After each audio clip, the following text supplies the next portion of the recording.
right, so we're going to start a new drawing here. Big news to everybody in the room. We're going to go new, and we're going to go IDW. It's our third type of drawing there, so we're going to double-click on IDW, and it brings us up. Now, the first thing you have there is here you see this is a title block border. So you're actually going to be recreating the packet that you had. So that packet that you already had, we're going to be recreating that packet. This is what, if you ever in, say, combat robotics or first robotics, and you need a part made for your robot, or electrothon, you need a part made, and some manufacturing partner is going to help you with that. You take the drawings, you create the drawings here, and this is what you would send to them to create the part. So this tells them how to make it, gives them the dimensions of everything, size of fillets, etc. All those details about that part, so they can make it. You give them an actual drawing of it. So, first thing we're going to take a look at is just some of the stuff, information about what we have now. So let's go up here to sheet 1. I believe it's right-click on sheet 1, yes, and let's edit the sheet. So when you go there and edit the sheet, right now it's set to a D-size sheet. Notice how big a D-size sheet is.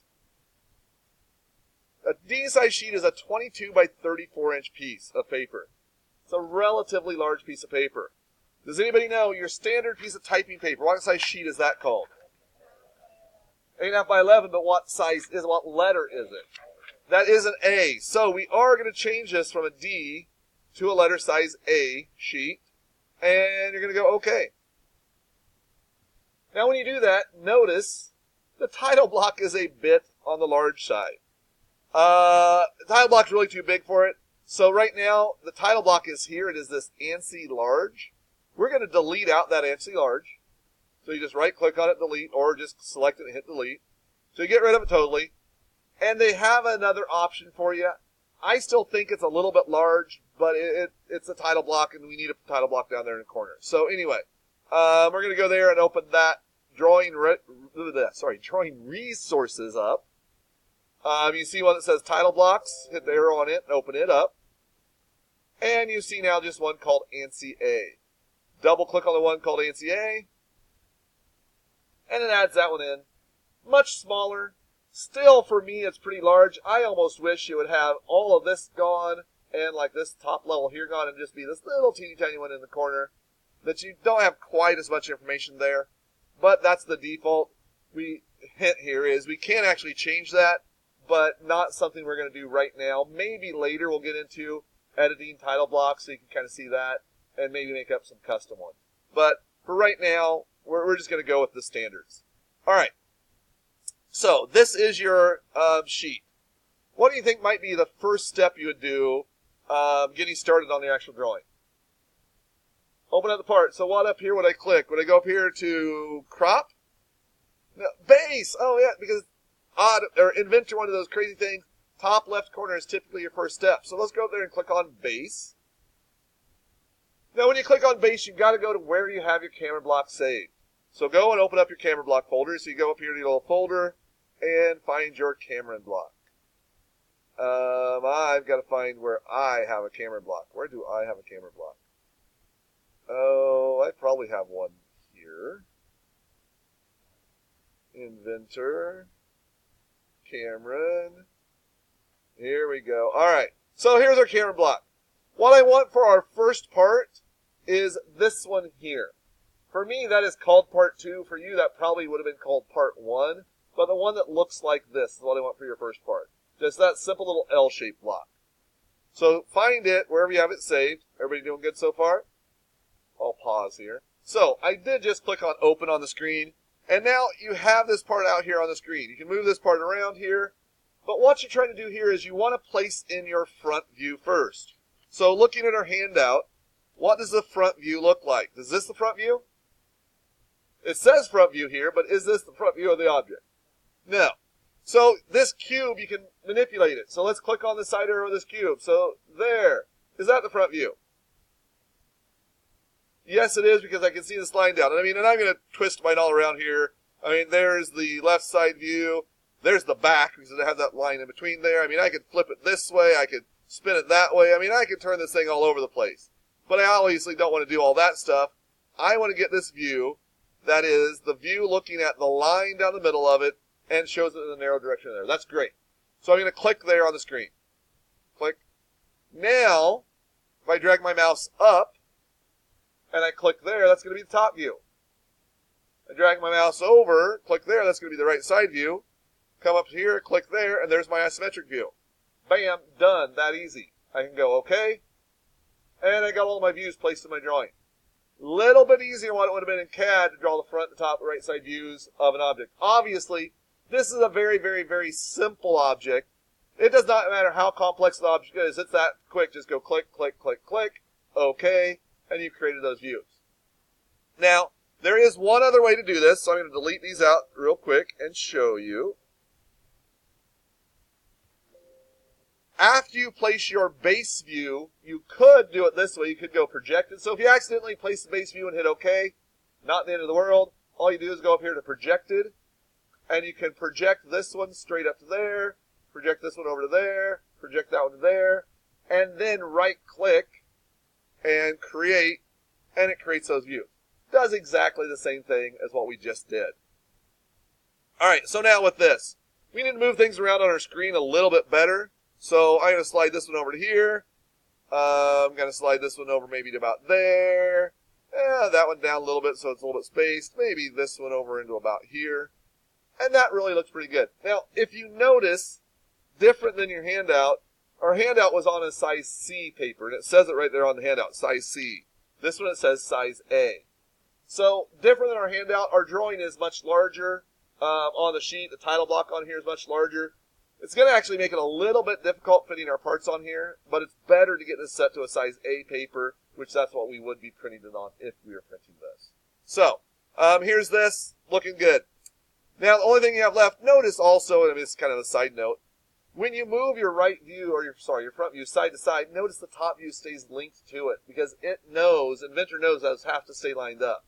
You move it up and down, the right side view stays with it, because again, it knows those have to stay lined up. All right, from there, what we need to do is just dimension this. So we're going to dimension it just like what we have on the handout, trying to match that as closely as possible. It'll be a little bit different since the drawing is so much larger on the sheet than what you have on yours, but we can still make it work out. To do that, up here on the top, you're going to go to your Annotate tab.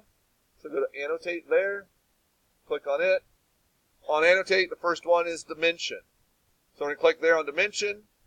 I just put this first dimension in here to start with. So from this corner there to that corner there, and I'm going to pull my dimension up.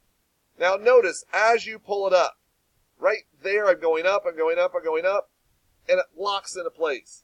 That's where you place your dimension, is there where it locks into place. Don't place it here, here, here, or wherever in between. It kind of makes it nice for you to make your drawing nice and consistent. It locks in there nicely for you. Now, I will say this as a side note. It doesn't always lock in a great place, but still lock it in.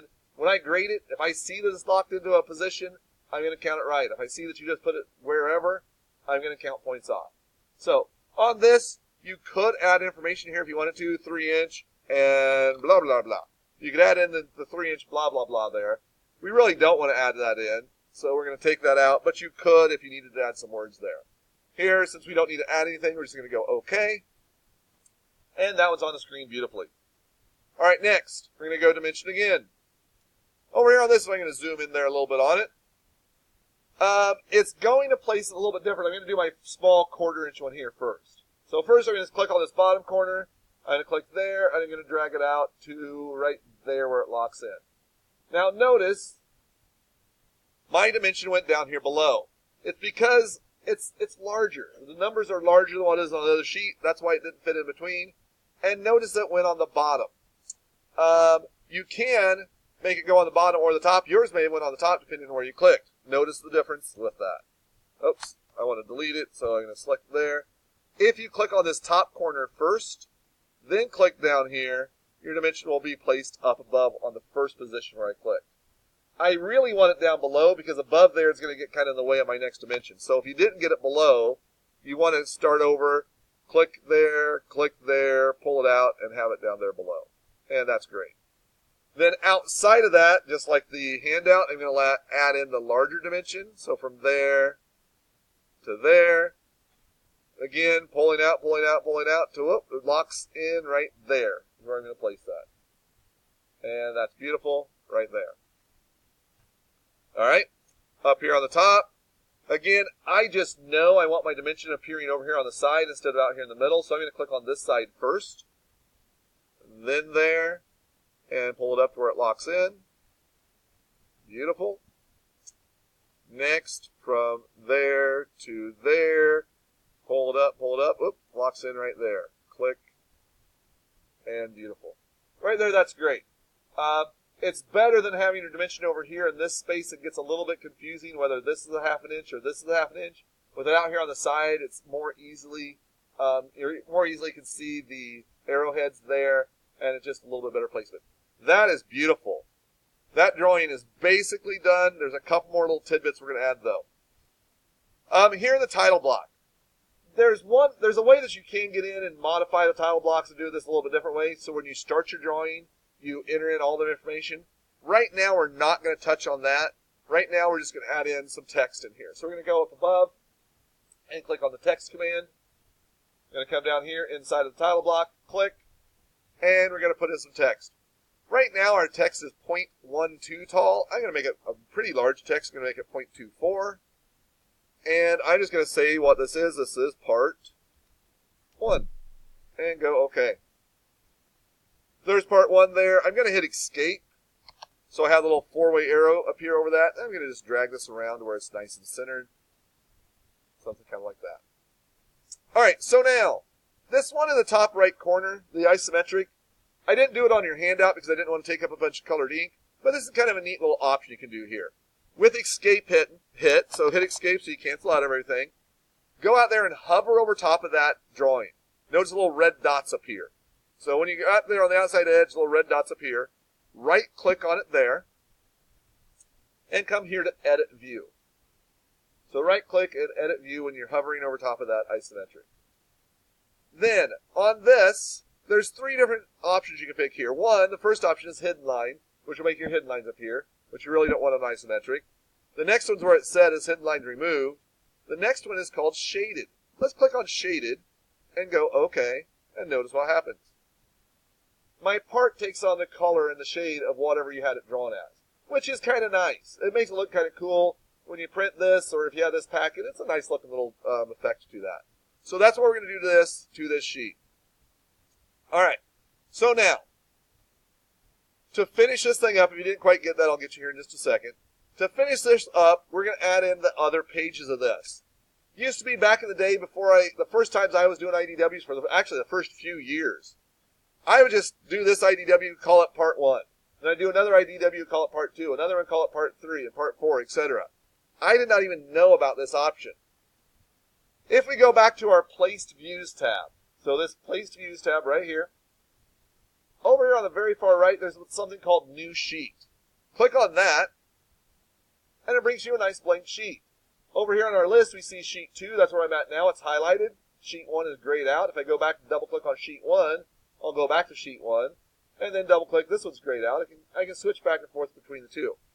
So what I want you to do on your own is go ahead and do the drawings for parts 2 and 3. Parts 4, I'm going to probably have to help you with just a tiny bit. So for now, work on parts 2 and 3, getting them placed in there, getting all the dimensions put in, and part 4, I'll help you with just in a moment. All right, so for part 4, we're going to go to base. We're going to pick our part 4. And bring it in. Now, to start with, it's the wrong size. It's the wrong scale. We're going to have to change our scale up a little bit. So here where it says scale, you can change that down to 0.5, which 0.5 is way small. But 0.75, I think, looked pretty good. So we're going to change that to a 0.75 scale. And I'm going to put in our front view. Obviously, this is not my front view. So I'm going to switch this up to right there. That is my front view. I'm going to place it in there. Straight above. Straight to the right, and there, and we're going to OK and put that on the screen. Now, once again, this does fit really tight, but it will fit in there barely. You're going to have this view right down there, almost touching the title block there. You're going to have this one down, something like that, and something like maybe this even for the isometric view. So that's how you're going to kind of have that in there. The dimensions will fit in there, but they are very tight. So carry on. There you go.